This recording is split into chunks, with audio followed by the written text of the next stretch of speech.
Santé et conduite automobile. Plusieurs facultés sont exigées pour conduire un véhicule et cela s'applique à tout âge. Mais si vous êtes un aîné, même avec plusieurs années de conduite à votre actif, il faut porter une attention particulière à différents points. Par exemple, bien connaître les règles de sécurité routière et la signalisation. Les nouveautés sont nombreuses. Par exemple, le corridor de sécurité et le virage à droite au feu rouge. Et être en bonne santé générale. Santé et conduite.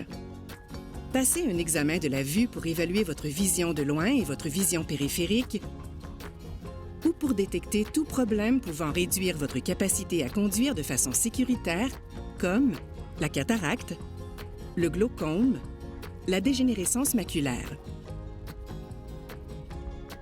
Voyez régulièrement votre médecin pour vérifier votre état de santé général, votre mobilité, amplitude des mouvements, par exemple lorsque vous tournez la tête,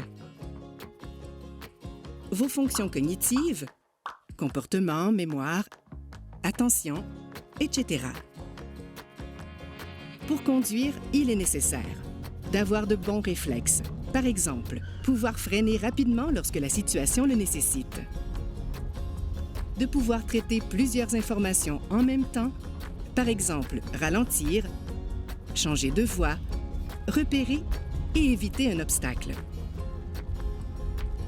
Les changements de l'état de santé peuvent survenir graduellement. Au fil du temps, sans s'en rendre compte, un conducteur aguerri peut perdre des capacités, ce qui pourrait mettre en danger sa sécurité et celle des autres. Un petit questionnaire qui pourra vous rassurer ou vous mettre sur la bonne piste. Si vous avez des doutes sur votre conduite, posez-vous ces 12 questions. Êtes-vous limité dans vos mouvements lorsque vous êtes au volant? Êtes-vous confus lorsque vous devez vous engager sur une route ou en sortir? Vous souvenez-vous du parcours que vous empruntez régulièrement? Vous arrêtez-vous au dernier moment à une intersection?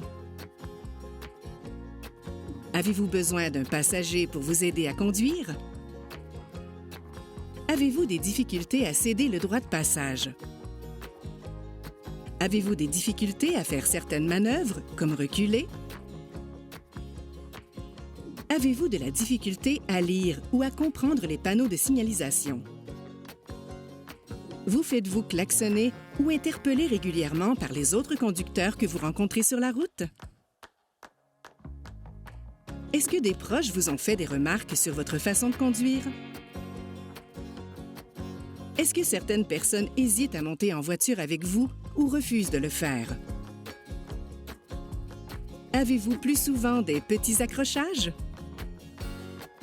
Si vous avez répondu oui à une ou à plusieurs de ces questions, il serait important de consulter votre médecin, de rafraîchir vos connaissances ou de revoir vos techniques de conduite, d'envisager d'autres moyens de vous déplacer. L'importance d'adapter sa conduite à ses capacités. Voici quelques bonnes idées à mettre en pratique pour rouler en toute sécurité.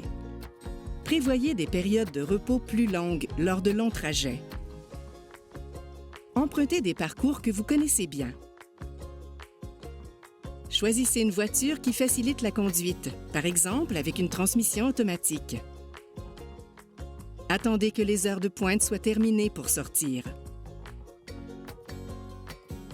Évitez de conduire la nuit et par mauvais temps, lorsque vous ne vous sentez pas bien ou que vous vous sentez fatigué, si vous prenez des médicaments qui diminuent votre concentration ou qui occasionnent de la somnolence, ou si vous avez consommé de l'alcool. Gardez la forme et le volant.